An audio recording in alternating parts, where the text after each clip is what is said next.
நீங்கள் கூறியது போலவே அது ஒரு கேள்விக்குறியாக இருக்கிறது. ஆனால் 2024 நாடாளுமன்ற தேர்தலுக்கு முன்பு கூட பிரதமரோடு ஒரே மேடையில் தான் அவர் ஒரு நிகழ்வில் அமர்ந்தார். அவருக்கு அந்த அளவுக்கு முக்கியத்துவம் கொடுக்கப்பட்டது அருகிலேயே இருந்த போதிலும் 2024 தேர்தலில் பாஜக கூட்டணியை அவர் முறித்து விட்டார். இப்பொழுது 2 ஆண்டுகளுக்கு பிறகு இந்த தேர்தல் நடைபெறுகிறது. ஒருவேளை கடைசி நேரத்தில் எடப்பாடி பழனிசாமி பாஜக கூட்டணியை முறிப்பதற்கான வாய்ப்பு இப்போது இருக்கிறதா?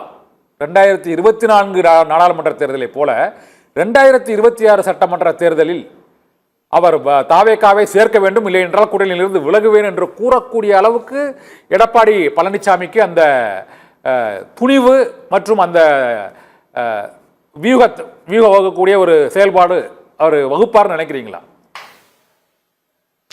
திரு எடப்பாடி அவர்களை பொறுத்தளவில் சுய ஆதாயத்திற்காக எந்த நேரமும் எந்த முடிவையும் எடுப்பார் அப்படிங்கிறதுக்கு உதாரணம் தான் 2023 ஆண்டிலே பாரதிய ஜனதா கட்சி இன்று வெளியேறி அந்த கூட்டணியிலிருந்து வெளியேறி வந்து இனி 2026 தேர்தல் மட்டுமல்ல, அதை தொடர்ந்து நடைபெறுகிற எந்த தேர்தலிலும் பாரதிய ஜனதா கட்சியோடு இனி ஒட்டும் இல்லை, உறவும் இல்லை என்று உரத்த குரலிலே பல மேடைகளில் பொது இடங்கள்ல பத்திரிகையாளர் சந்திப்புல திரு எடப்பாடி தெரிவித்து வந்தார்.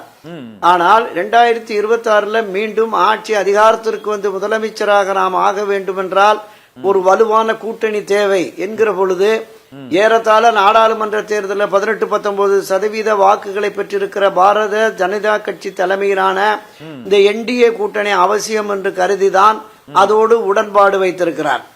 இப்போ இதையும் தாண்டி பாஜக இல்லாமல் தாவேகா இன்னும் சில கட்சிகளை இணைத்து நாம் ஆட்சி அதிகாரத்திற்கு வந்து விடுவோம் என்று கருதுவாரேயானால் பாஜகவை விட்டும் அவர் வெளியேறுவதற்கு, அதை உதறி தள்ளுவதற்கு ஒரு முடிவெடுத்தாலும் எடுக்கலாம். ஆனால் அதுல இன்னொரு ஆபத்து என்னன்னா, தாவேகா ஆட்சி அதிகாரத்தில் பங்குன்னு சொல்லிட்டாங்க.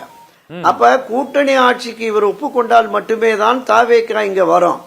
அப்படி தாவேகா வருகிற பொழுது பாரதிய ஜனதா கட்சி இதில் இடம்பெறாது என்கிற நிலை வருமே என்றால் மீண்டும் ஒரு பெரிய சிக்கலை அவர் சந்திக்க வேண்டியது இருக்கும். ஒன்றுபட்ட வலிமை மிக்க அதிமுகவின் வாக்குகள் சிதறிய அந்த வாக்குகள் இணைந்து அதோடு ஒரு மெகா கூட்டணியை இவர்களால் கட்டமைத்தால் மட்டும்தான் ஆட்சி அதிகாரத்திற்கு வர முடியும். திராவிட முன்னேற்ற கழக அணியை தேர்தல் களத்தில் வீழ்த்த முடியும். இந்த யதார்த்தத்தை உணராமல் இவர் பயணிப்பது என்பது இன்னும் ஒரு ஆபத்தான நிலைக்கு அண்ணா திராவிட முன்னேற்ற கழகத்தை அழைத்து செல்லுகிறாரோ என்கிற பார்வைதான் இருக்கிறது. அதனால்தான் நான் தொடக்கத்திலேயே சொன்னேன், தொடக்கத்திலே நான் சொன்னேன். சொல்லுங்க சொல்லுங்க. இந்த ஆபத்தான சூழ்நிலைன்னு சொன்னீங்களா, அதுலதான் அந்த புள்ளியில இருந்து ஒரு கேள்வி. திமுக அதிமுக இடையேயான போட்டியானது திமுக தாவேகா இடையேயான போட்டியாக மாறும் என்று டிடிவி தினகரன் தொடர்ந்து ஒவ்வொரு செய்தியாளர் சந்திப்பிலும் கூறி வருகிறார். ஆனால் அந்த அளவுக்கு தாவேகாவோட செயல்பாடுகள் இருக்கிறதா? ஏன்னா இன்று மட்டுமே ஒரு 2 நிகழ்வு. ராமேஸ்வரத்தில் ஒரு பள்ளி மாணவி குத்தி கொலை செய்யப்பட்டார். இப்போது வரை தாவேகா தரப்பிலிருந்து எந்த அறிக்கையும் வரவில்லை. ஒன்று, அதிமுக அதற்கான கண்டன அறிக்கையை வெளியிட்டிருக்கிறது. 2வது, இந்த மதுரை கோவை மெட்ரோ ரயில் திட்டம், இந்த 2 திட்டங்களுக்கும் மத்திய அரசு அதற்கு ஒப்புதல் அளிக்கவில்லை என்றார்கள். அதற்கு இப்போது எடப்பாடி பழனிசாமி பிரதமரிடமே நேரடியாக கோரிக்கை, அதற்கு முன்னதாகவே ஒரு வலியுறுத்தல் அந்த திட்டத்தை நிறைவேற்ற வேண்டும் என்று. இப்படி தமிழகத்தில் ஒவ்வொரு நாளும் நிகழக்கூடிய பல்வேறு நிகழ்வுகள் தொடர்பாக அதிமுகவின் செயல்பாடுகளும் தாவேகாவின் செயல்பாடுகளும் எவ்வாறு இருக்கின்றன? தேர்தல் களத்தில் பொதுவான ஒரு அறிக்கை தளத்திலேயே போட்டி இருவருக்கும் இடையே இருப்பது போல தெரியவில்லை. தேர்தல் களத்தில் அதிமுகவை முந்திய தாவேகா வருவதற்கான வாய்ப்பு இருக்குதா சார்?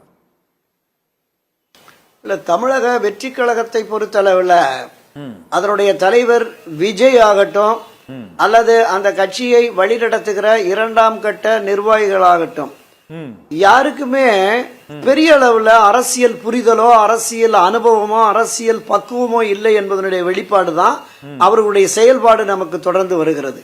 ஒரு மக்கள் பிரச்சனை என்று வருகிற பொழுது ஒரு வளருகிற கட்சி திராவிட முன்னேற்ற கழகத்தை எங்களுடைய அரசியல் எதிரியாக கருதி டிஎம்கே வெர்சஸ் டிவிகே தான் 2026 தேர்தல் என்று பேசுகிறவர்கள் திராவிட முன்னேற்ற கழகத்தின் செயல்பாடுகளை அதன் நிர்வாகிகளின் அணுகுமுறைகளை, திராவிட முன்னேற்ற கழக ஆட்சியின் அவலங்களை, மக்கள் விரோத போக்கை, நடைபெறுகிற சட்டம் ஒழுங்கு பிரச்சனைகளை, மக்களின் தேவைகளை இவர்கள் முன்னிறுத்தி ஆர்ப்பாட்டம், போராட்டம், மறியல் என்று களம் இறங்கி இருக்க வேண்டும்.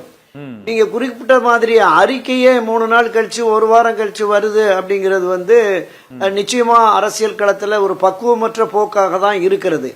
தமிழக வெற்றி கழகத்தை பொறுத்தளவில் அதன் ரசிகர்கள் புதிய இளைஞர்கள், அரசியலுக்கு வந்து பதவி பொறுப்புகளை பெற வேண்டும் என்று விரும்புகிற புதிய இளைஞர்கள், அவருடைய ரசிகர்கள், ஏற்கனவே இருந்த ரசிகர்கள், இவங்க எல்லாமே பெருமளவு இருக்கிறார்கள். இது தொடக்கத்துல நான் பதிவுகள் பார்த்தேன், ஒரு 8-10%. அப்புறம் அப்படியே கொஞ்சம் கொஞ்சமா 18, 20, 22ன்னு இன்றைக்கு அந்த கருத்து கணிப்புகள் வந்து கொண்டிருக்கிறது. இது எந்த அளவிற்கு வாக்குகளாக மாறி அந்த சதவீத கணக்குகளை எட்டுமாங்கிறதும் ஒரு பெரிய கேள்விக்குறி. எடப்பாடி பழனிசாமி உள்ளிட்ட பலரும் கூட நிச்சயமாக அந்த வாக்குகள் நமக்கு வந்தால் வெற்றி என்கிற நிலைப்பாட்டோடு பேச்சுவார்த்தையை தொடங்கி இருக்கிறாங்க.